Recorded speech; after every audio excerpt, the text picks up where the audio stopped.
Hello guys, here is Anna, and today I would like to give some tips to young professionals, to young people who have already decided that they want to be musicians in the future, but maybe they don't study yet in the university, or maybe they have just started, so basically they are in the beginning of this career and don't have so much experience yet and are interested in experience of somebody who has been in this profession for many years. And there are also tips that I would give to my younger self in the first place. Like basically me being 15 years old, like 10 years ago, I would definitely love to watch such a video, listening to an experience of a person who knows the music world a little bit better. So if you're interested in that, keep watching and let's just get started.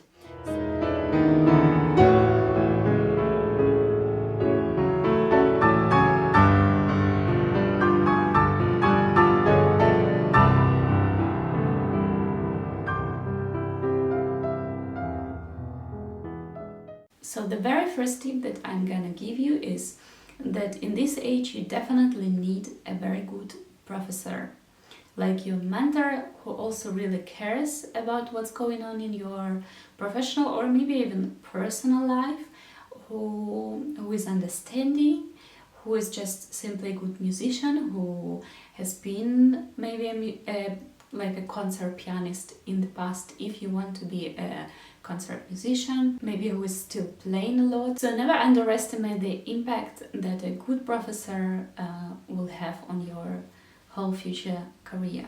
So really take time and make sure that you by yourself will choose a good professor. And if you ask me how to choose a good professor, I will simply tell you that you need to try to write to different professors and ask them for private lesson. I absolutely understand that not everybody has money for that, but it's not necessarily that a good professor will take crazy amount of money from you just from one lesson. This is something that you really need to invest into, like taking private lessons from the professors, listening to their concerts, recordings, reading what they actually have experienced in their lives before going to a professor and telling him that you would like to study with him and pass exams into the school that you would like to study in.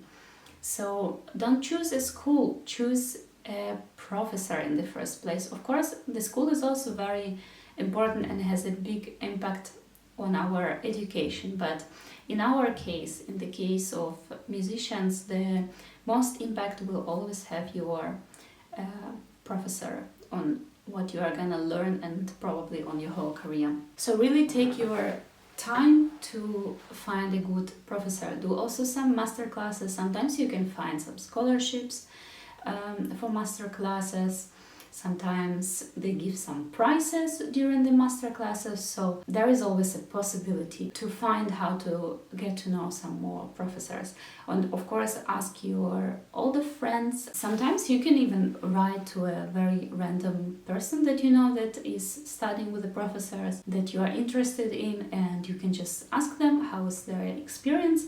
I get from time to time some messages from students who are interested in studying with my professor or with any professor in Germany, let's say, and I always answer such messages even if they are from totally unknown people, because I have been in the same place, and I also ask for tips sometimes also from the people who I absolutely don't know. So this is totally fine in our musical world because it's small, it's a small world, and you will always find somebody who knows a person that you are interested in.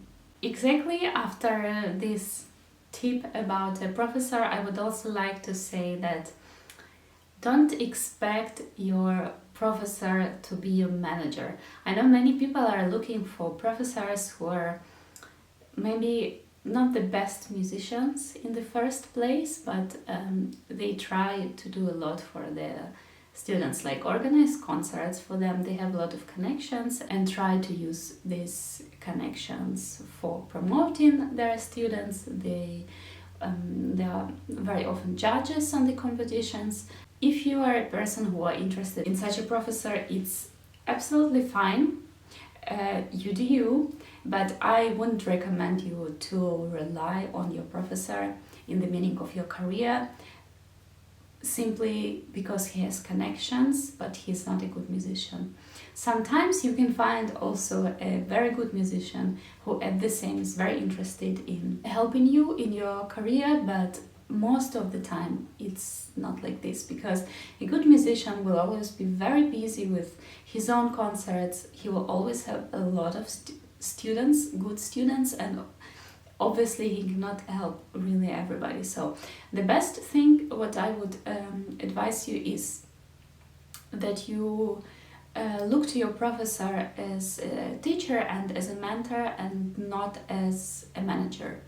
Also, continuing this topic about professor, we should always understand that our teachers, our professors are also human beings, and they can also make mistakes, and sometimes they are not having the best opinions about us, about our playing. So always just try to be critical about everything, and of course it's a very good thing. It's a dream for anybody to have a professor on them that they can rely completely, but sometimes it's just a dream, because everybody is just a human being. But of course a good professor is the base of everything. I guess many young professionals are always wondering how much should they practice in their age, or how much should you actually practice to become a professional pianist or musician in general. Doesn't really matter which instrument you play.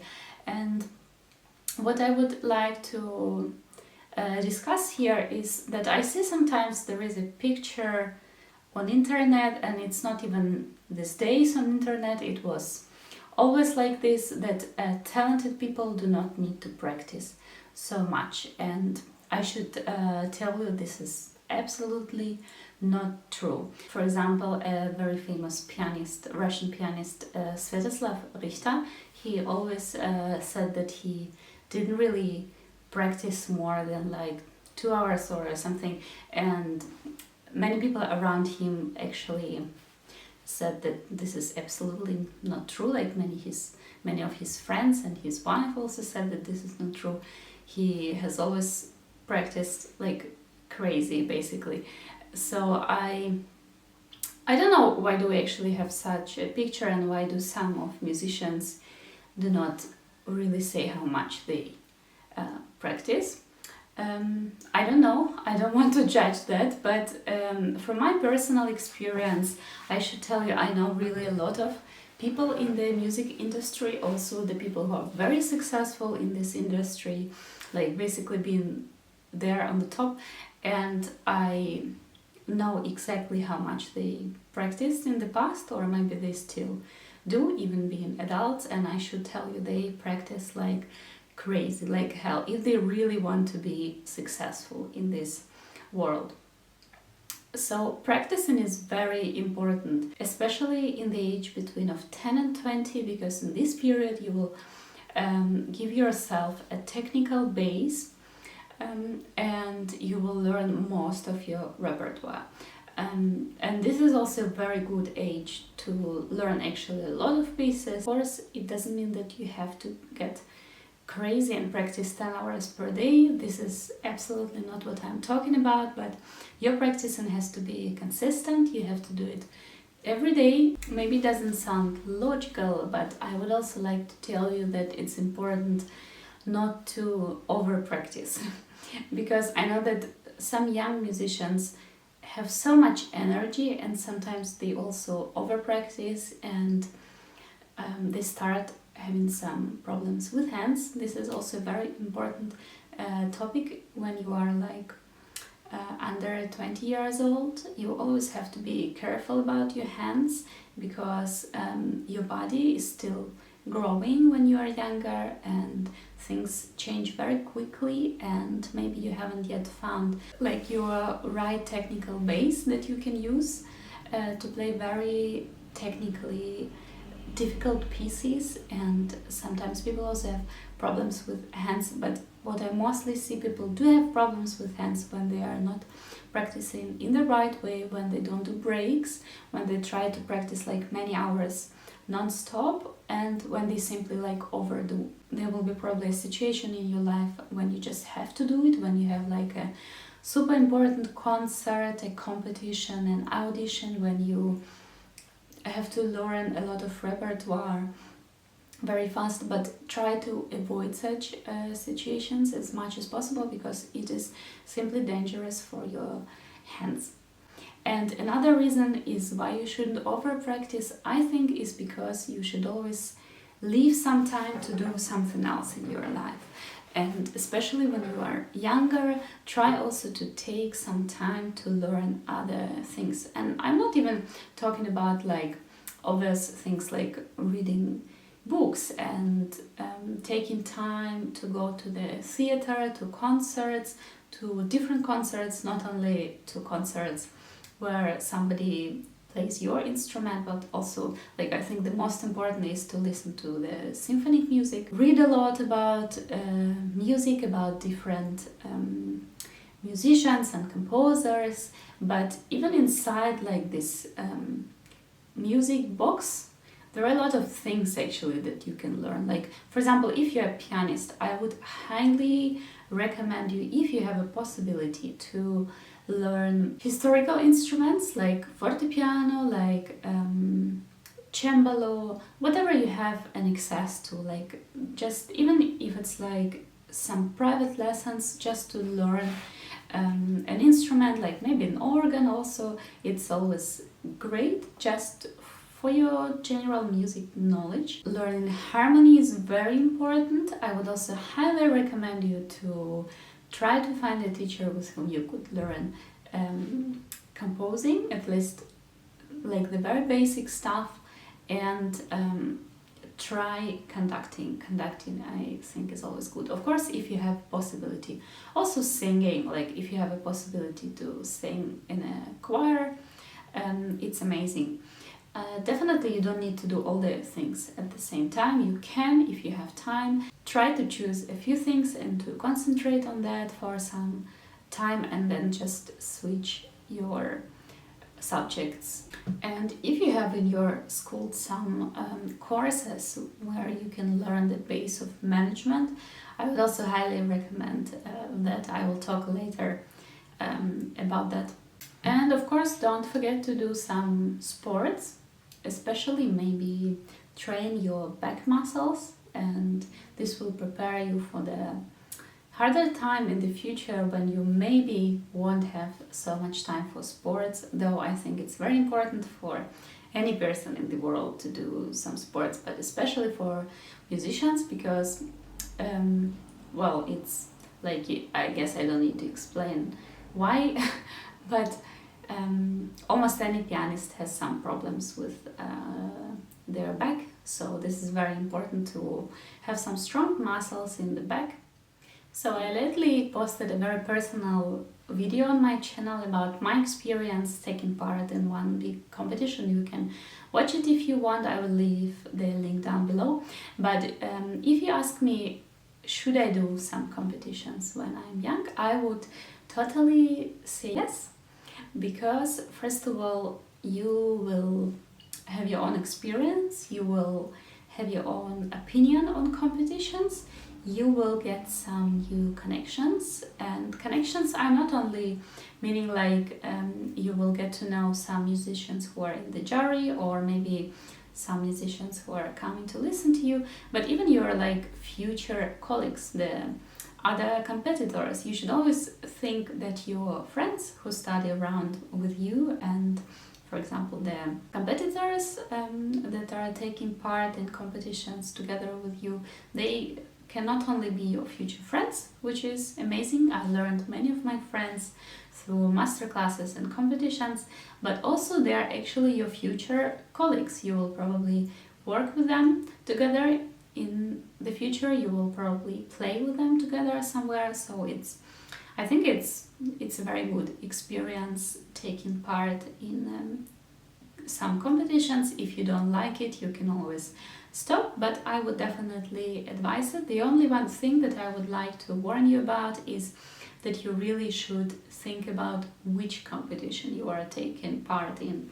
So first of all, in the meaning of if it's good for you in this particular time, if it's good to study, to learn this program for this competition, but also what kind of reputation has this competition, because basically you know already that we have like hundreds of competitions these days in the world, and not every of them is reliable. So take care of that, and also of course just ask your professor if he or she can give you some opinion about this competition, about the jury that are gonna be on this competition, and ask your friends, maybe they took part already in this competition, and just start from a smaller competition, and definitely you will learn a lot from it.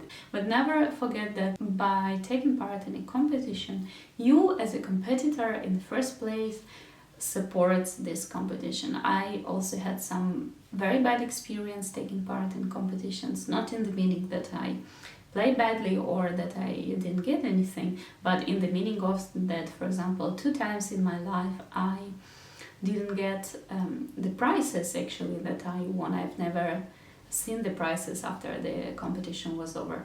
But this is already another story. I just give you an example of that some competitions are basically cheating the competitors and even the juries sometimes that they employ. So take care of that. Another tip that I'm gonna give you is learn languages. Guys, languages are very important in the music world, because a musician is a person who will always travel a lot, visit different countries, communicate with different managements, different people, and as more languages, as you know, as more possibilities you will have in the music world. Also, it's very important for the future when you will be probably teaching, that you can teach students from different countries in their own languages, which is very often very much appreciated and simply better paid. Not always, but sometimes. Try to think which language can be helpful for the country that you are living in, except of your own language. Maybe if you are from the US, I guess Spanish is always great and nice to learn, to organize some concerts around in the Spanish-speaking countries. And if you are in the Central Europe, obviously English is great and German is amazing, and Italian is just nice to know because of the history of the music, like everything what is written in the score, except of some composers are most of the time in Italian. So, and some languages from Asia are also great to know, because there are so many musicians these days from Asia coming to other countries. It's also great to know their languages. So I think languages is one of the key to have a successful career. I think another great thing to do, if you have a possibility, is to study at least for some time abroad. I think it's very interesting and very helpful just simply to know how the musical life is working in other countries. And because of studying abroad, probably you will not only visit the country that you are gonna study in, but also some other countries around, and you will also get to know more students coming from different countries, and every one of them will also tell you how the music education, how the music careers work in their own country. So I think this is also great to know, to compare, to see just simply what is better for you, where you can find the best possibilities to have a music career, and just simply to think outside of the box. And I'm also often asked, how should I start making connections? How should I start my career? And If you're, let's say, under 20, the best thing what you can do to make connections is to do master classes, to do competitions, to play chamber music, to take part in different summer academies where you can also not only take lessons from a particular professor, but also to play with other musicians, like young students, and to get to know them. This is the base of making connections. It's also very important to start sending emails and doing different projects and just trying to do some different things from what everybody is doing, because the world obviously does not really need another pianist who is playing a Liszt sonata. I'm sorry to say that if you are playing a Liszt sonata, it's amazing, like, of course, but I guess you know what I mean, right? Like, there are so many pianists in the world who do like over and over the same thing. Not even pianists, but like any musician. And the best thing that what you can do is just try to do something different, to organize your own projects, to have unusual programs that you suggest for concert organizations, for managements. Is just try to do something different. It will be always very helpful. And here I would like to repeat myself and to say once again how important is that to play a lot of chamber music, basically as much as you can. Of course, don't exaggerate, but chamber music is very important, not only to make some connections with your future colleagues, as I said, but also just chamber music is the perfect way to learn how other instruments are working, and chamber music is very important to improve your musicality in general, to learn a lot of new pieces, because most of the time you do not need so much time to learn a chamber music piece as a solo piece that you have to play by heart. I think some people really underestimate. They think sometimes, oh, I want to become a good soloist, so I should concentrate just simply on my own. This is not a right way. Even if you want to become a soloist, believe me, playing chamber music will always be helpful, and maybe even unexpectedly to yourself, you will find that it's much more interesting than just playing by yourself. So chamber music is actually a base of your musicality, and also it will be very helpful for you in the future when you are gonna play with orchestras, because orchestra is basically a big chamber music group, and if you have done some chamber music in the past, you will also feel comfortable playing with an orchestra. So guys, basically that's it. I hope that this video was helpful for you. If you have some other tips for young professionals, or if you are a young professional and you have some questions to me or to other subscribers, just leave them down below and I'll be happy to answer them maybe in the next videos. So bye guys, and thanks for watching.